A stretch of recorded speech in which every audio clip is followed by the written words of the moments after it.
দাদা। কি ভাই রে, কি ও ভাই, তুমি যে আমার প্রফেসর বললে, আমি তো আর প্রফেসর না। কি তালি?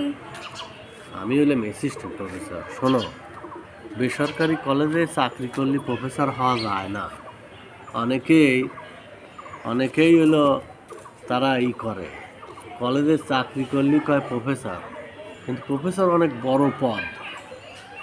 সেই যারা সরকারি কলেজে চাকরি করে, বিশ্ববিদ্যালয়ে চাকরি করে, তারা প্রমোশন পায়া তারা হলো প্রফেসর হয়। বুঝতে ভাই? বুঝছি।